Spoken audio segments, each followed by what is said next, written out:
लेकिन ये चाय की टपरी तो मैंने पीछे भी पहले वाले जंगल में देखी थी। वो मन ही मन बोला और खिड़की के बाहर देखने लगा। तब उसे पता चला कि वो तो वही जंगल है जो वीरान जगह से पहले आया था।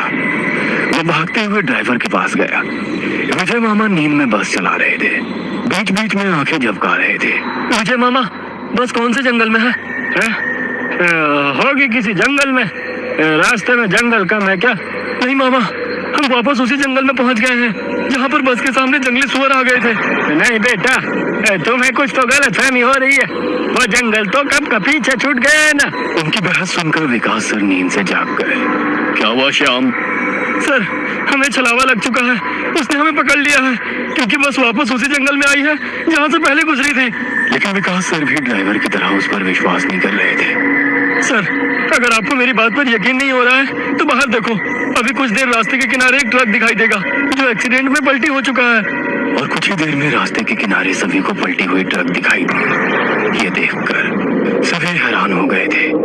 ड्राइवर ने भी मान लिया कि श्याम सच बोल रहा है कि तभी जंगल खत्म हो गया और बस वही सुनसान वीरान जगह पर पहुंच गई जहां पर वो कुछ देर पहले टॉयलेट करने के लिए रोक दी गई थी।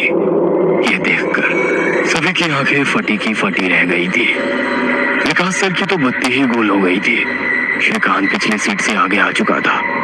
सबके चेहरे का रंग उड़ गया था। बस अभी भी रास्ते पर चल रही थी कि तभी वो फिर से वापस वही जंगल में पहुंच गई।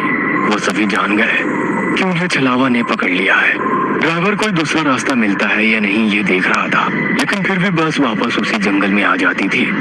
ऐसा लग रहा था कि मानो पूरी दुनिया में बस वही एक रास्ता है जो घूम फिर कर उसी जंगल में ले आता है। सर, अभी इस छलावे से कैसे निकले? मैंने सुना है कि छलावे से बाहर तभी निकल सकते हैं जब सुबह हो जाए। इसका मतलब हमें रात भर इसी सड़क से गुजरना होगा, जंगल से वीराने में और वीराने से जंगल में। क्यों ना हम सुबह होने का इंतजार करते हुए उसी वीरान जगह पर रुक जाए। ड्राइवर बस चलाते हुए बोला। लेकिन शायद मैंने सुना है कि छलावे में रुकना ठीक बात नहीं है। नहीं सर, मेरी बुआ ने बताया था कि अगर सेफ जगह मिल जाए तो रुकने में कोई परेशानी नहीं है। बस इतना ही पता है तुम्हें? और कोई तरीका नहीं है क्या?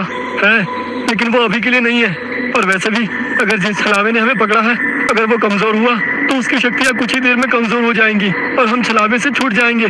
फिर वो छलावा हमें नहीं पकड़ सकता। इन सभी की बातें सुनकर सोए हुए सुशील सर जाग गए। अरे क्या हुआ? आ गया क्या मेरा बोरगांव? सुशील सर उबासी लेते हुए बोले। तभी सभी ने उन्हें घटी हुई घटना बता दी। ये सुनकर सुशील सर के तो मानो होश उड़ गए। लेकिन तभी ड्राइवर जोर से चिल्लाया, सर, आगे एक गांव आया है। यह सुनकर सभी लोग ड्राइवर की तरफ भागे।